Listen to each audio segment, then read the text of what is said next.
불과 지난 주말이죠. 연평도 꽃게밥 발언 논란을 일으켰던 민주당 이재명 대표, 연일 본인의 스스로의 발언 논란으로 시끄러운 잡음을 일으키고 있습니다. 이번에는 이른바 한국형 엔비디아를 만들고 지분의 30%를 국민 몫으로 주자, 이런 주장을 내놔서 논란이 커지고 있는데요. 이 논란의 발언 직접 먼저 들어보겠습니다. 지금 인공지능에 투자해야 되잖아요. 그중에 일부를 국민 펀드나 아니면 국가가 가지고 있으면서 거기서 생기는 생산성의 일부를 국민이 모두가 골고루 나눠 가지면 근데 그 세금 부지 안 걷어도 그거 안 해도 가능하라고 보는데 엔비디아 같은 회사가 하나 새로 생겼다. 그중에 국민의 지분이 30%다. 네. 그래서 그 70%는 민간이 가지고 네. 30%는 국민 모두가 나누면 굳이 세금에 막 그렇게 의존하지 않아도 되는 네네네. 오지 않을까요? 개인이 특정 기업이 전부 독점하지 않고 우리 국민 모두가 상당 부분을 공유하는 그래서 그런 세상을 만들 수도 있겠다. 제가 꿈꾸는 기본. 특정 기업 주식을 국민의 몫으로 하자는 이 대표의 주장에 국민의힘에서는 엄청난 비판들이 지금 쏟아지고 있습니다. 화면 함께 보겠습니다. 오세훈 서울시장 우클릭 한다더니 사회주의냐? 자해적 아이디어다라는 목소리를 내고 있고요.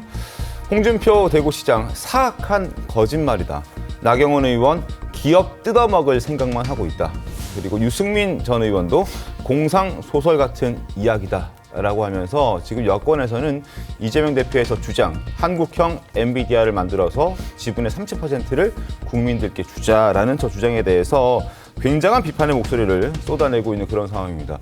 자, 김용태 의원님, 저 부분 어떻게 좀 보셨습니까? 그러니까 하루는 좌재명, 하루는 우재명 하더니 이제는 드디어 이제 아무 말 이재명이 된 것 같습니다. 저는 저 말씀이 무슨 말씀인지 잘 이해가 안 가요. 그러니까 처음부터 국민 지분을 30% 가지고 엔디비아 같은 회사를 만들자라는 말씀인 건지 아니면 엔디비아 같은 회사를 30% 국유화하자는 말씀인 건지 네. 그 말씀에도 저는 동의할 수가 없고 어떤 방식으로든 사실 어렵고 말 그대로 정말 사회주의 같은 발상이라고 생각됩니다. 저런 것이 가능했더라면 미국에서 이미 실현이 됐을 거라고 생각되고요. 조금 전에 타다 이재용 씨가 글을 하나 올렸습니다. 네. 이런 말을 하기 전에 민주당은 타다금지법을 통과시켰던 민주당은 그동안 혁신기업이 성장을 발목 잡아왔던 것에 대해서 반성하고 앞으로 국가나 정당이 해야 할 일은 기업이 성장할 수 있는 제도를 만드는 것에 앞장서야 한다. 이런 말씀하셨거든요. 네. 여기에 대해서 민주당이 다시 한번 생각해봐야 될 거라고 생각합니다. 송호 본부장님, 그 엔비디아는 이제 미국에서 어쨌든 크게 성장하고 있는 기업이고 그래서 국위 선양을 하는 사 기업으로도 꼽히고 있는데 일반 민간 기업의 지분의 일부를 국민한테 나눠준다는 게 어떤 의미를 갖는 겁니까? 일단 엔비디아가 젠슨 항이 설립을 했죠. 그래서 AI 기반으로 하는 최첨단 기업인데 맞습니다. 시가총액이 제가 찾아보니까 달러로 하면 2조 8천억 달러가 돼요. 그리고 하나로 바꾸면 3,400조 원이 됩니다. 이게 우리 삼성전자 시가총액의 8배가 되는 거예요. 네. 그런데 이 거대한 기업을 가지고 조금 더 30%를 일종의 국유화하자는 거예요. 네. 제가 따져보니까 국유화를 하면 30%면은 1,000조 원이 돼요. 1,000조 원이 되니까 우리 1년 예산이 600조 원이니까 네. 그 이야기를 지금 하는 것 같아요. 30%를 국유화하면 우리 세금 안 내는 나라가 되지 않느냐. 완전히 그렇게 되면 정말 환상의 나라죠. 꿈이죠. 그런데 그렇게 되면은 누가 엔비디아를 만들겠습니까? 그리고 엔비디아를 먼저 만들 생각을 하고 그 엔비디아의 지분을 나중에 어떻게 하든지 이 이야기를 해야 되는 것인데 엔비디아 같은 경우는 예를 들어서 젠슨 항을 비롯해서 거기에 그 노력을 한 사람들, 구성원들이 그것을 다 가져가고 투자자들이 가져가야 되는 것이죠. 네. 그래야지 그게 자본주의 아닙니까? 네. 그런데 그 자본주의 원칙을 완전히 무시하는 발언이죠. 그렇게 누군가 민간에서 그런 기업을 만들면은 그중에서 30%를 국유화해서 전 국민이 세금을 안 내도록 하자. 이건 그대로 사회주의적 발상이기 때문에 여러 가지 논란을 낳고 있는 것이죠. 네, 알겠습니다. 지금 이재명 대표가 그렇다면 왜 갑자기 이런 주장을 꺼낸 것일까? 이준석 개혁신당 의원은요, 그 배경으로 이 대표가 성남시장 시절에 최대 업적이라고 치켜세웠던 대장동 사례를 소환했습니다. 직접 들어보시죠.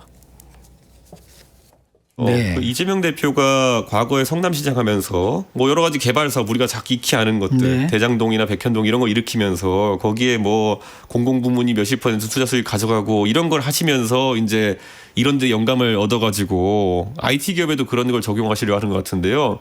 사실 말이 안 됩니다. 한국에서는 예를 들어 가장 잘 나가는 기업 중에는 삼성전자. 네. 이재용 회장의 삼성전자 지분율이 한 1.6% 되는 걸로 알고 있습니다. 네. 이재용 회장 일가가 30%의 지분율을 가지려면은 이거는 삼성전자 지금 이 자리에 못 왔을 겁니다. 주식회사와 그리고 빅테크에 대한 이해가 전혀 없는 이재명 대표가 대장동과 화천대유 뭐 이런 거의 공용식 개발의 아이디어를 접목해서 이걸 경제 대안으로 내놓는다고 하는 거는 우려스럽습니다. 우려스럽다는 이준석 의원의 목소리가 나왔습니다. 그리고 실제로 대장동을 자신의 최대 치적이라고 주장하는 이 대표의 과거 발언도 저희가 들려드리겠습니다. 당군 이래 최대 규모의 공익 환수 사업인 대장동 개발 사업을 둘러싼 억측, 네거티브를 넘어선 마타도화가 난무하고 있습니다. 대장동 개발은 지금도 제가 자랑하는 성남시장 시절의 최대 치적입니다.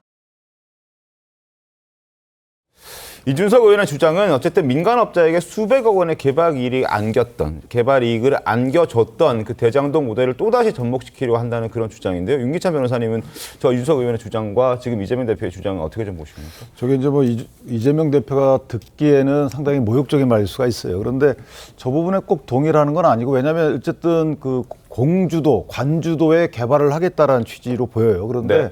이재명 대표의 일관성은 없죠. 대장동에서는 성남도시개발공사가 참여해서 민간 합동개발을 했어요.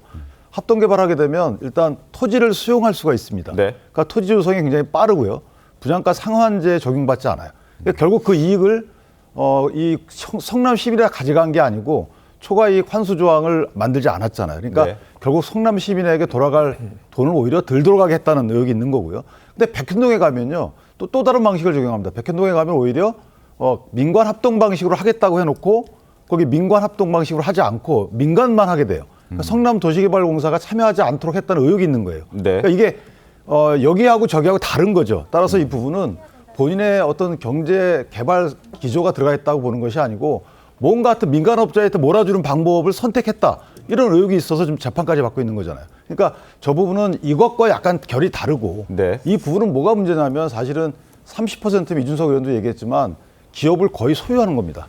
국가가. 그렇죠. 왜냐하면 상장 기업이라면 뭐 엔비디아 말씀 주셨죠. 엔비디아 같은 경우도 8%, 5%가 이렇게 소유하고 있거든요. 그러면 30%를 만약에 국가가 펀드를 조성하든 어쨌든 소유한다면 경영권을 다 국가가 하는 거고요.